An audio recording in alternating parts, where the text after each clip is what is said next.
Israeli airstrikes light up the night sky. At one point, dozens every few minutes, creating another sleepless night in the Gaza Strip. There is so far little news of casualties or the extent of the damage. Gaza officials say dozens of people, including children, were killed on Sunday. That would be the highest death toll since airstrikes began, leaving Palestinians to mourn their dead.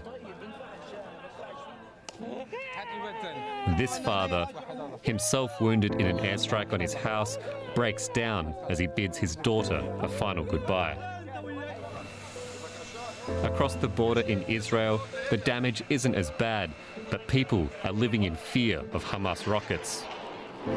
Wrecked buildings and burnt-out cars, proof that not all missiles are intercepted by Israel's defences. People living in Gaza say the magnitude of Sunday's airstrikes was unlike anything they witnessed before, as calls for de-escalation continue to go unanswered. Heavy bombardment reported in the early morning hours, mainly also in the north. The Israeli army says that they targeted again the tunnel system inside Gaza, what they call the metro system underneath Gaza, which is used by Hamas and Islamic Jihad.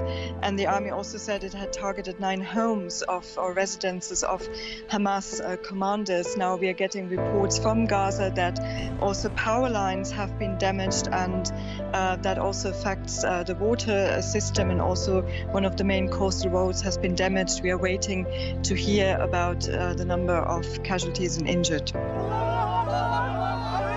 From the rubble, a survivor. 6-year-old Susie had been trapped beneath her family's home for 7 hours, feared dead. Now she's safely in hospital, hand in hand with her father, but with grief written all over her face. Her father explains that her mother and all 4 of her siblings did not survive. This is what has caused the heartache, a pre-dawn Israeli bombardment.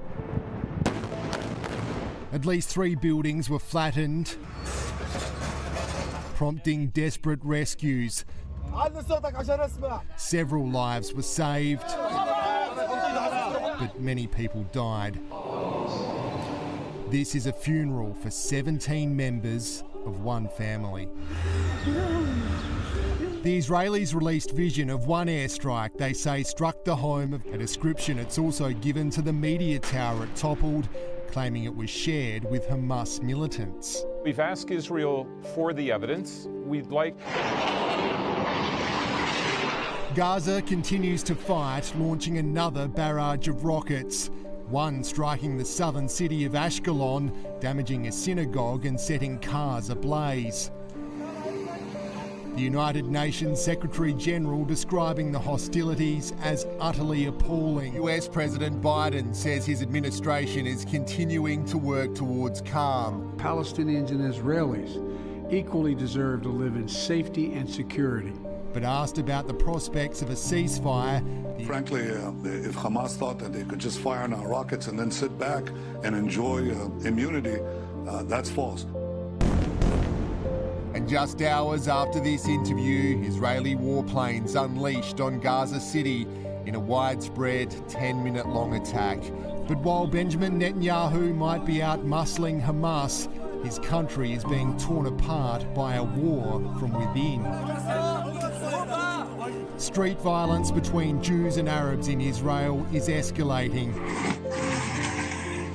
6 police officers were injured when this car slammed into a police post in East Jerusalem. The driver was shot dead.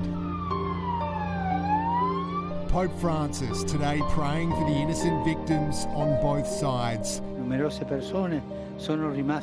calling for those in charge to end the clamour of weapons and walk the path of peace. In London, Ben Avery, 9 News. Staff had been evacuated following warnings from Israeli officers. Israel says it was targeting Hamas military intelligence. Earlier, Palestinian officials said Israeli airstrikes killed 14 people, including 5 children in a densely populated refugee camp. One Israeli has died in a rocket attack from Gaza on a Tel Aviv suburb. Paul Adams has the latest from Jerusalem. In the dark of another long night in Gaza, a desperate search for signs of life. A four-storey building in a densely packed refugee camp hit repeatedly, according to eyewitnesses, and razed to the ground. The rescue operation was frantic, yielding only a catalogue of death. 2 families obliterated, at least 7 people, including 5 children, aged from 5 to 14. Mohammed Hadidi has lost almost everyone. His wife, Maha, and the children were staying with her brother when the missile struck. Little Omar is all he has left, found in the rubble next to his mother. Images released overnight display an operation that shows no sign of letting up. Israel says it's up to Hamas to stop firing first. That's not happening either. This, the aftermath of a rocket attack in the city of Beersheba. The rockets are, as always, indiscriminate. This is a solemn day across the Palestinian territories. In Ramallah, on the West Bank, sirens sounded to mark the 73 years since the creation of the State of Israel and the dispossession of hundreds of thousands of Palestinians.